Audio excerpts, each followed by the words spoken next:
नमस्ते दोस्तों, द कहानीबाज के एक और सफ़र में आपका स्वागत है। आज हम आपको लेकर चलेंगे उस दुनिया में जहां शब्दों का जादू और किरदारों का दर्द एक साथ सांस लेते हैं। आज की हमारी मुलाकात होगी एक ऐसी शख्सियत से जिसे सिर्फ एक नाम से जानना उसके साथ नाइंसाफ़ी होगी। हम बात करेंगे मीना कुमारी की, वो मीना जिसने अपनी जिंदगी को एक किताब की तरह जिया, जहां हर पन्ने पर दर्द लिखा था, मगर हर लफ्ज में एक अनकही शायरी भी थी। सत्यव्यास की लिखी उपन्यास मीना मेरे आगे के जरिए हम उस दुनिया की खोज करेंगे जहां मीना कुमारी सिर्फ एक नाम नहीं बल्कि एक एहसास थी, जो न जाने कितनी बार अपने ही आंसुओं में भीगकर फिर से चमका। वो कहानी जो आज भी उसी शिद्दत से सुनाई जाती है जैसे कल की हो। तो चलिए शुरू करते हैं इस सफर को, जहां हर मोड़ पर एक नया पहलू इंतजार कर रहा है। तैयार हो जाइए, क्योंकि इस बार कहानी सिर्फ सुनाने के लिए नहीं, महसूस करने के लिए है।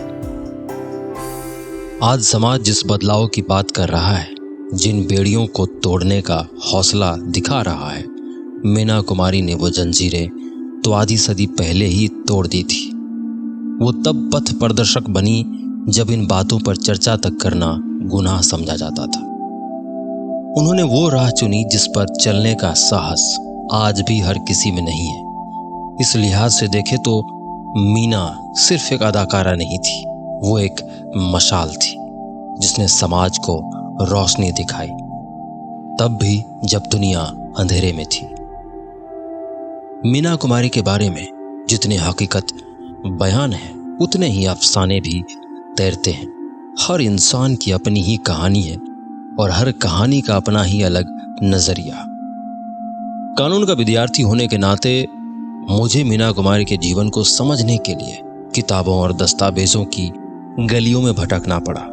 हर पन्ने पर उनकी कहानी के टुकड़े मिले, लेकिन वो सच्चाई नहीं, बस एक छाया थी।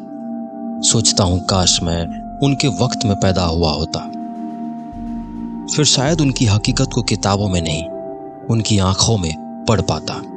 वो खुशनसीबी जो मेरे हिस्से में नहीं आई, उसे हमेशा एक खलिश की तरह महसूस करता हूं। फिल्म वालों की किस्मत भी अजीब है जनाब। तारीख ने हमेशा उनसे आंखें चुराई है, उनकी जिंदगी के वो हिस्से जो सबसे अहम थे, बस अखबारों की सुर्खियों और रिसालों के पन्नों में दबकर रह गए। तो फिर क्या वो बातें झूठी हो गई? क्या सिर्फ इसलिए कि वो जोर शोर से नहीं कही गई हम उन्हें नजरअंदाज कर दें? शायद नहीं, क्योंकि हर कहानी में कुछ अनकही बातें होती हैं और उन अनकही बातों में ही तो असल सच छुपा होता है। मीना कुमारी का सच बस वही जानती थी, पूरा और सच्चा। चाहे कोई फिल्मकार हो, चाहे नातेदार या फिर कोई किताब लिखने वाला अदीब, कोई भी अगर ये दावा करे कि उसने मीना की कहानी को पूरी तरह समझ लिया है, तो समझो वो बस धोखा दे रहा है। उनकी कहानी के हर पहलू को पकड़ पाना इतना आसान नहीं, क्योंकि मीना सिर्फ एक नाम नहीं थी, वो एक एहसास थी, और एहसासों को शब्दों में बांधना किसी के बस की बात नहीं।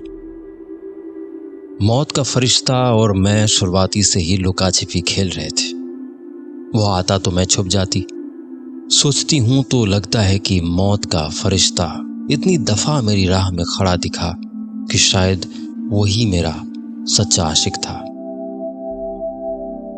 इस किताब में लिखी बातें सच भी हैं और फसाना भी। जैसे कि मीना कुमारी के बारे में फैले किस्से, जितना सच उन किस्सों में है, उतनी ही हकीकत इस किताब में भी। शायद मीना की असलियत को समझने का यही तरीका है, सच और फसाने के बीच कहीं उनके चेहरे की वो झलक मिलती है जिसे पकड़ पाना आसान नहीं।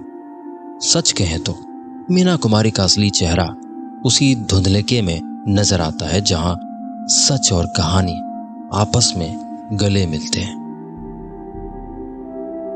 तो दोस्तों, मीना मेरे आगे की ये थी समीक्षा। मैं आशा करता हूँ कि आपको पसंद आई होगी।